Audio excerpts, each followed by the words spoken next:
folks, what's going on? This is Matt here for Dark One Linux Tech and Gaming, where this is the fusion of Linux technology and gaming. And this one got my interest because simple art style, it's kind of the factual, like, Linux is, hard.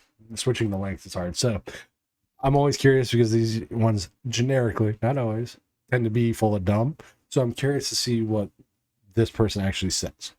No idea who this person is, haven't watched any of their content, etc. So this isn't going to be probably the typical swear-filled laden one that a lot of people like, where I poke at stupid people and etc. So let's see what this person has to say about why switching to Linux is hard. Switching to Linux is hard. Like, oh my god, why levels of hard. But reconnect backwards mark, it's as easy as clicking a few buttons. Yeah, I know, but I'm not talking about installing Linux, I'm talking about switching to Linux. So I've been using Windows for as long as I can remember. Even the laptop my parents gave me to watch cartoons on was running Windows 7. Then when I got a PC, it was running Windows 10. And it was great. Until this happened.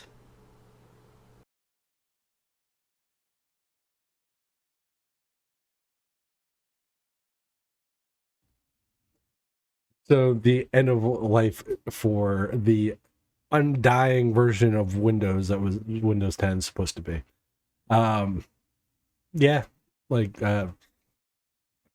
Microsoft and its infinite wisdom, they're pushing towards the cloud. Like they want Chromebooks, basically. They want to. Local computing is becoming less and less a thing, and basically everything's becoming a fucking thin client. And for those that don't know, go to any corporate environment, and basically probably the thing you're working on is most of the shit that you're accessing is tied to a user account that is running on a server on the back end, not so much on the local machine. Anyway, so okay.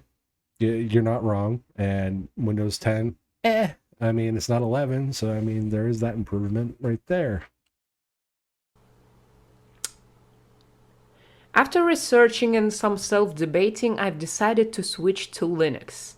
Linux Mint, to be more specific. I have installed the OS on my USB drive, tested it, and it was great. From there, I almost did not question whether to switch or not. I did. But Red Kina and Camera, why are you telling this just to fill the script? Now you see, my dear friend, your guess of me telling all of this for the sole reason of making this video last longer would be correct. Now, there lies a little problem. A lot of programs do not have support for Linux. What shall we do? If you guessed C, then you would be right. Oh, why does it run so poorly? So we're gonna go with A. Now, halfway through typing the script, I realized how dumb the idea is. So let's just rapid fire through the software. I used Paint Tool Site 2 for drawing, now I use Kritza. Both programs are fairly similar and relatively easy to get the hang of. For animation, Adobe Animate CC 2021. A good alternative is OpenTunes, and it's free, I think. Ableton. There are DAWs for Linux out there. I use Reaper, but also Ardors and OK1. This is not scripted, but I would actually recommend Reaper because Reaper, unlike Ardor, forces itself to be the priority on the sound. Okay, back to the scripted part. So you're right, on the DAWs, there's a few. You have Ardor, you have Reaper, Traction is available, Bitwig is another one. Those are paid apps, they're not free apps, but so overall, so far, I don't have any complaints. Like, she's being willing to, like, look at alternatives and understand that wine can be an option, but it shouldn't be the first option. Look for the programs that are available on the platform defaultly. natively, whatever, like whatever you want to call it. Don't go in expecting a magic bullet of, oh, magic makes it work. Especially, it's the same mentality when it comes to games. Like, if it works, cool, but I do not go into Proton games or playing on Proton expecting a game to work. I expect it to not work generically because it's not built for that fucking OS. But it's being ported and translated and, you know, compatibility layers, translation layers, or emulation, whatever the hell you want to call it. So looking at native built apps or apps built for the platform, specifically Linux, is a great way to go about it. I would have recommended, honestly, that you, before you make this switch to Linux Mint like you said you did, I would have actually installed all these applications on Windows and used them on Windows, because it makes the underlying OS basically not fucking matter. Really, at the end of the day, most people just want to launch their shit and get stuff done. So prying yourself away from the comfort zone was cool, but you can pry yourself away from the comfort zone a little less drastically. You know, cut off a finger instead of the whole arm, basically. Is kind of the mentality. You still have at least 4 digits in that case. So I would have installed things like Reaper and Adore and Krita and OpenTunes. I have no idea, honestly, as far as a Windows variant. Probably does. But I would have installed all that stuff on Windows, use that first, and then switching to Mint, just like it's menu changes and some UI stuff. That's like whatever. So just my recommendation on how you want to switch. The hard switches usually don't work a lot for people because people don't like change and people are kind of stuck in the mud and want it my way and only my way. Adobe Premiere Pro. When writing the script, I haven't yet tested any editing software, obviously. So I'll just kinda... And VS Code has a legit Linux support. Okay, video editing. Video editing is an interesting area. Hardware acceleration and that kind of stuff. There are certain areas where that really needs to improve. 𝐾live, 𝐿ive, Shotcut, Flowblade, Singularity GG, and Dear Ward, Blackmagic, DaVinci Resolve, Lightworks are all options. Again, DaVinci Resolve, like 90% of those applications that I just mentioned have some type of Windows version that you can test it on Windows. The only one that I'm aware of that doesn't is Singularity GG. Honestly, I'm the outlier here, so take it with a grain of salt, and it's mostly because of a workflow way. But for me, Singularity GG is probably the best one specifically on Linux.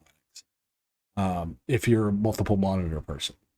If you're just looking for quick cut and paste kind of stuff and all that kind of stuff, 𝐾live, Shotcut, Flowblade, 𝐿ive, OpenShot, all those will work perfectly fine. If you're looking for something more professional, it's literally, to me, professional, like film work kind of stuff.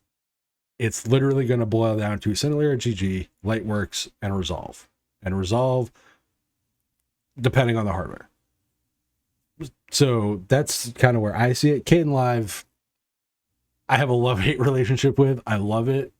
There are certain things I love about it, but I hate the way certain things are done in it. Like the way titles are done is just janky as crap to me. That's actually one area where I use Shotcut. If I just need to do a quick edit video, I don't use 𝐾live. I actually use Shotcut just because of the way it handles titles and text and all that stuff. It's just simpler with its filters. Personal preference. But so that's kind of like 𝐾live, 𝐿ive, and OpenShot. I would stick in like iMovie kind of Corel studio, video studio area, like they're prosumer-ish. You can do some professional work. There are some great people who do some really professional work with those tools in Linux and like Linux content. So again, it's all perspective. Well done, Microsoft. See the irony. VS Code has a legit Linux support. Well done, Microsoft. That says it all right there. Again, so the app being available makes the underlying platform not matter. So if for some reason you're on Windows and you end up going to these, use these applications on Windows, switching to Linux is a little less painful. Phew. And now, after all of this, you probably have an obvious question. Was this just a cheap way for me to keep up with the schedule? Oh yeah, you bet. Sure is. Так точно. Si. Yeah. Sandwich. But do I care?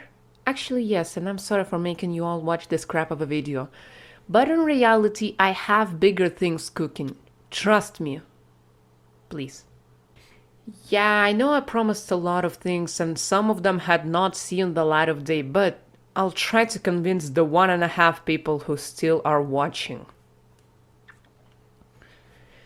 Me and DD are really close to finishing the Triple Trouble NMix, like the song part. The video itself is gonna take some time to make too, you know. Have a teaser.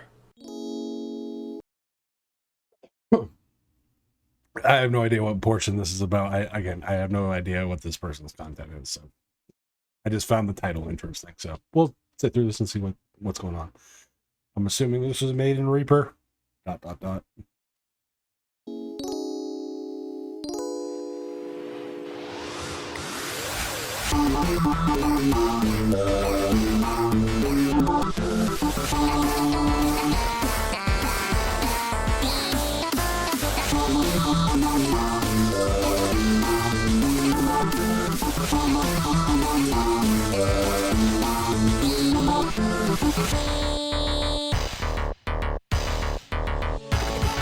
An original song is also being cooked. I don't really feel like showing the lyrics part would be worth it, so running, passing through all the places I've been to, hurry back with all my might, or I'll meet my fate tonight. Panic's flowing through my veins as I'm rushing to these gates. What's the way? I do not know. I don't know, where do I go?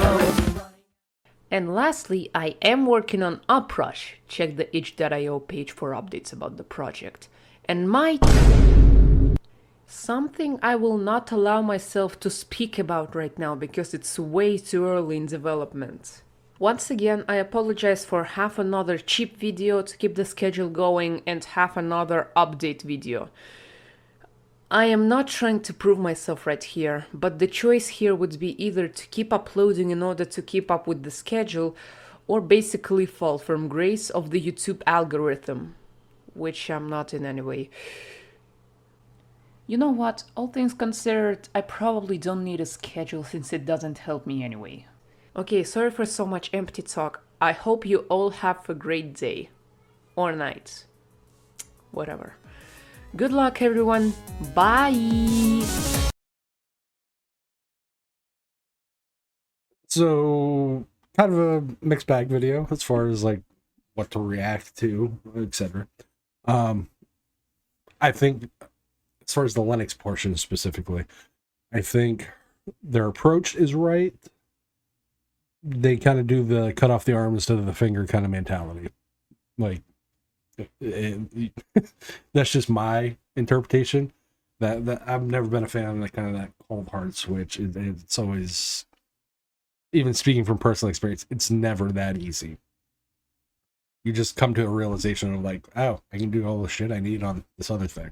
So it becomes less of a problem. I do like to just kind of video content wise, I do like the animation and that kind of stuff that they're doing with the video and whatnot. So that was kind of cool.